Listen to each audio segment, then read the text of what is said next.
आज हम करेंगे क्लास 9th का चैप्टर नंबर 12 का थर्ड पार्ट, जो कि हमारा आज हम पढ़ेंगे सोनिक बूम और रिफ्लेक्शन ऑफ साउंड के बारे में। तो इससे पहले हमने पढ़ा है characteristics of sound, propagation of sound और साउंड को मैकेनिकल वेव्स क्यों कहते हैं, ये भी पढ़ा। तो अब हम सीधा अपना शुरू करते हैं सोनिक बूम से। लेकिन उससे पहले एक चीज़ हमें पढ़ रही है, जो कि है speed of sound in various medium. Speed of sound जो है वो अलग अलग होती है हर एक जगह। सबसे ज़्यादा स्पीड ऑफ साउंड सॉलिड में होती है, ठीक है। उसके बाद होती है, उससे थोड़ी कम होती है लिक्विड में, और सबसे कम होती है गैसेस में। स्पीड ऑफ साउंड इंक्रीज होती रहती है जैसे टेम्परेचर भी इंक्रीज होता रहता है। स्पीड ऑफ साउंड जो है इंक्रीज होएगी अगर ह्यूमिडिटी भी इंक्रीज होएगी। और जो स्पीड ऑफ लाइट होती है वो फास्टर होती है स्पीड ऑफ साउंड से, ठीक है। और स्पीड ऑफ साउंड 344 मीटर पर सेकंड होती है एट 22 डिग्री सेल्सियस पे। ये सब आपको याद करना है, ये पेपर में आएगा नहीं, लेकिन न्यूमेरिकल्स में आपके ये सब थोड़ा काम आएंगे। इसके बाद हम पढ़ते हैं सोनिक बूम। सोनिक बूम क्या होता है? हमने देखा है कि कुछ एयरक्राफ्ट होती है, बुलेट होती है, रॉकेट होता है, उनकी स्पीड थोड़ी ज़्यादा होती है, सुपरसोनिक स्पीड होती है उनकी। और सुपरसोनिक स्पीड मतलब सुपरसोनिक ही सोनिक बूम है।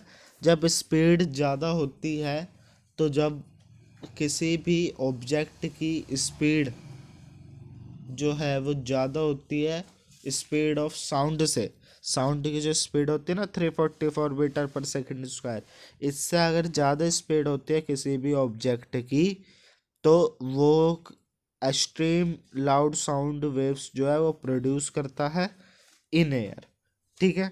और सोनिक बूम क्या होता है? जब उसकी जो एक्सप्लोसिव वॉइस होती है, जो कि शॉक वेव वही वाली वेव जो कि जिनकी एक्सट्रीमली लाउड साउंड होती है, वो वाली वेव्स जब कोई भी गिलास को तोड़ देते हैं या फिर कुछ चीज़ तोड़ देते हैं ना वो, तो उसे ही हम सोनिक बूम कहते हैं। जैसे आपने देखा होगा, जेट गया है एक घर के बगल में से, तो उसकी स्पीड बहुत ज़्यादा होती है। एज अ साउंड के मामले में देखें तो उसकी स्पीड ज़्यादा होती है, तो इसलिए वो जो है जहाँ से भी जाता है वो खिड़की वगैरह वगैरह तोड़ देता है। वो आपने फिल्मों में भी ये सब देखा होगा। तो ये सोनिक बूम की वजह से होता है। इसके बाद रिफ्लेक्शन ऑफ साउंड, जैसे लाइट की रिफ्लेक्शन होती है बाउंस बैक करने की, वैसे ही सेम रिफ्लेक्शन होती है साउंड की, ठीक है। और जो law of reflection of sound है वही law of reflection of light है, दोनों सेम है। यहाँ पे ये आपको दिखाया गया है, ये आपका अलार्म क्लॉक है। जब आपने पाइप लगाया और वो पाइप अपने कान तक लाए, तो ऐसे वो साउंड जो है बाउंस बैक होएगी, ठीक है। Law of reflection of sound, law of reflection of sound same होते हैं जैसे law of reflection of light होती है। Number first, normal, incident ray और रिफ्लेक्टेड रे सेम प्लेन पे होएगी। और नंबर सेकंड जो इसका रूल होता है वो होता है angle of incidence is equal to angle of reflection, ठीक है। ये इसके दो लो होते हैं, आपके पेपर में नहीं आएगा लिखने के लिए। इको क्या होती है? जब एक साउंड बार बार आती रहती है ना, repetition of sound caused by reflection of sound is called echo. जब रिपीटेशन ऑफ साउंड होती रहती है तो उसे हम इको कहते हैं।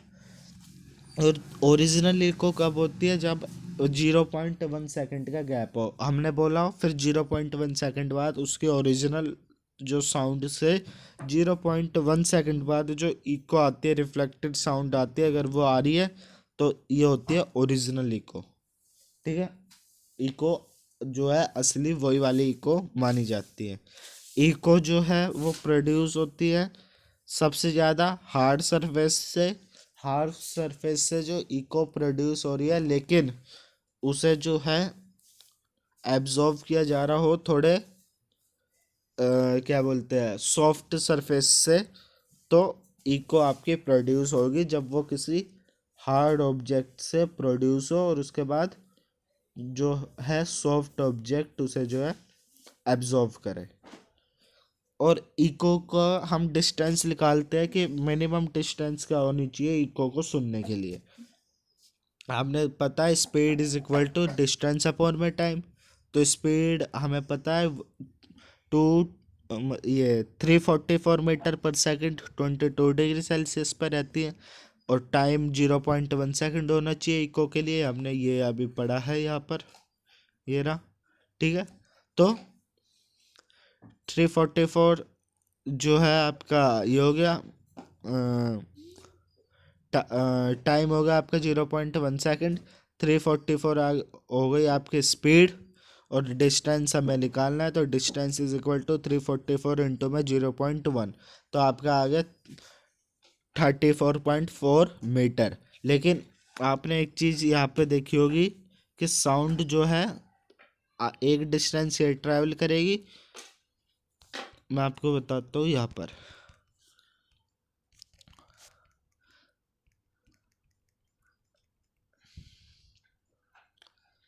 अगर साउंड की इको होगी, अगर वो यहाँ पे गई तो उसे वापस भी तो आना पड़ेगा, क्योंकि हमारे कानों तक तो आना ही पड़ेगा उसे।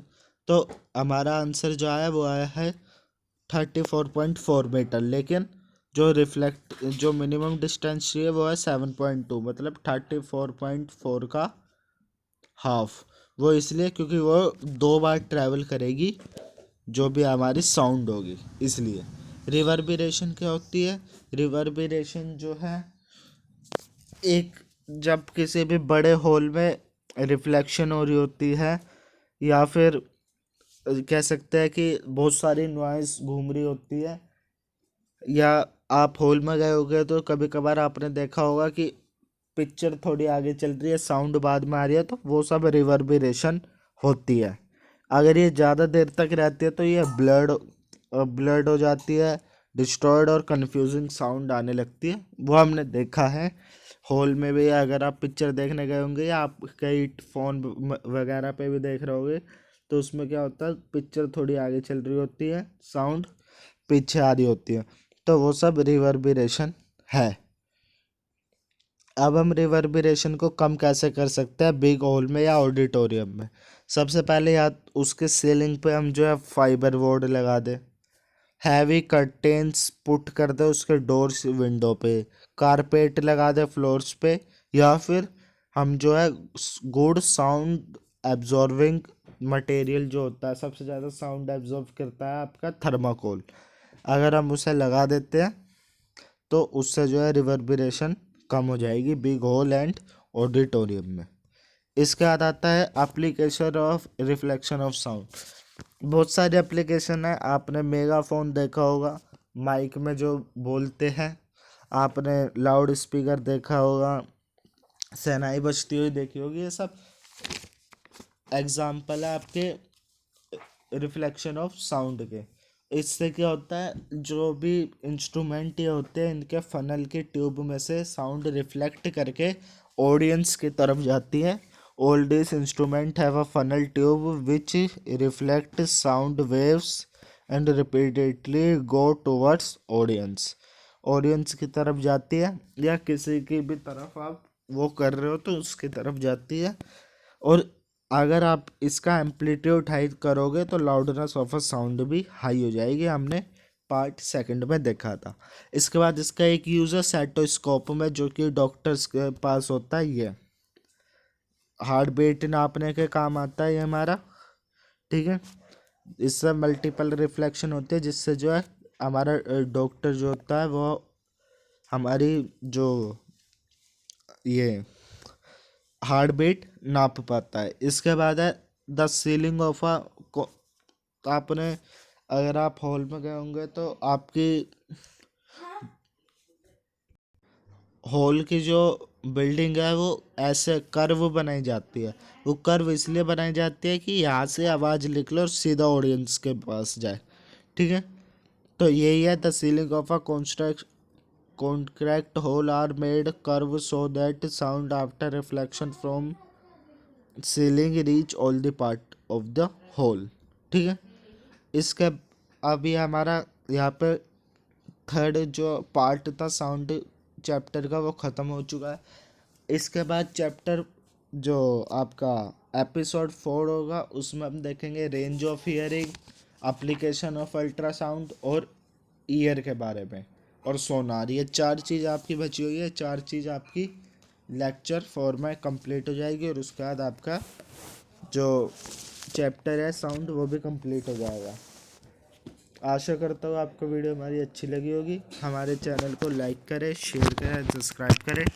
जब तक के लिए जय हिंद, जय भारत।